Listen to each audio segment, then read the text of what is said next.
Hello friends, good afternoon. എന്തിൻ്റെ വിശേഷം? എല്ലാവർക്കും സുഖമല്ലേ? ഇന്ന് അടിപൊളി ഒരു ബിരിയാണിയാണ് ഉണ്ടാക്കുന്നത്. ഇത് 1/2 കിലോ ചിക്കൻ വെച്ചിട്ട് ചെയ്തതാണ്. ദം ചെയ്യാനായിട്ട് കുറച്ച് നെയ്യ് തൂക്കി കൊടുത്തു, ശേഷം വേവിച്ച ചിക്കൻ നിരത്തി കൊടുത്തു, ശേഷം വേവിച്ച കായ്മ റൈസ് ഇട്ട് നല്ലപോലെ നിരത്തി വറുത്ത് വെച്ച സവാളയും അണ്ടിപ്പരിപ്പും മല്ലിയിലയും ചേർത്ത് കൊടുത്ത് മൂടി 10-15 മിനിറ്റ് വേവിക്കുക. ശേഷം തീ ഓഫ് ചെയ്ത് 1/4 മണിക്കൂറിന് ശേഷം ഉപയോഗിക്കുക.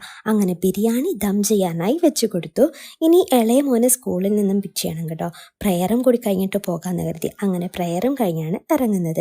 അങ്ങനെ പ്രയറും കായൊക്കെ കഴിഞ്ഞിട്ട് റെഡി ആയപ്പോഴേക്കും നമ്മുടെ ബിരിയാണിയൊക്കെ സെറ്റായിട്ടുണ്ട്. പിന്നെ മുകളിലുള്ള ചോറ് ഒന്ന് ഇളക്കിയിട്ട് അത് മറ്റൊരു പാത്രത്തിലേക്ക് മാറ്റി, പിന്നെ അതിൽ നിന്ന് കുറച്ച് മസാലയും ചോറുമായിട്ട് കുറച്ച് ബിരിയാണിയും ഞാൻ കഴിച്ചു കേട്ടോ. പിന്നെ പോകുന്ന വഴി ഷോപ്പിൽ കയറിയിട്ട് ഇക്കാക്കും കൂടി കഴിക്കാൻ കൊടുക്കാമെന്ന് വെച്ചു.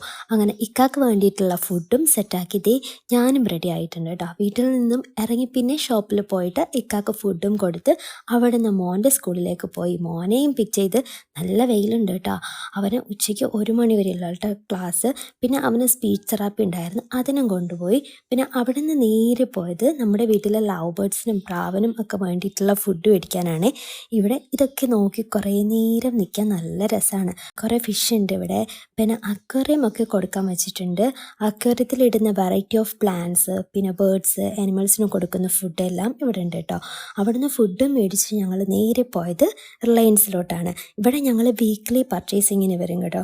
പിന്നെ ഇവിടെ കുറേ നേരം നിന്ന് സാധനങ്ങളൊക്കെ മേടിച്ചിട്ട് ബില്ലും അടിച്ചിറങ്ങി. പിന്നെ അത് വേറെ കിറ്റൊന്നും ഇല്ലാത്തത് കൊണ്ട് തന്നെ അത് നേരെ കാറിൻ്റെ സീറ്റിലേക്ക് വെച്ചു കൊടുത്തു. ഇനി നേരെ പോകുന്നത് വീട്ടിലേക്കാണ്. അപ്പോൾ ഇന്നത്തെ വീഡിയോ ഒക്കെ അവസാനിച്ചിരിക്കുന്നു. അപ്പോൾ നെക്സ്റ്റ് വീഡിയോയിൽ കാണുന്നത് വരേക്കും എല്ലാവർക്കും ബൈ ബൈ.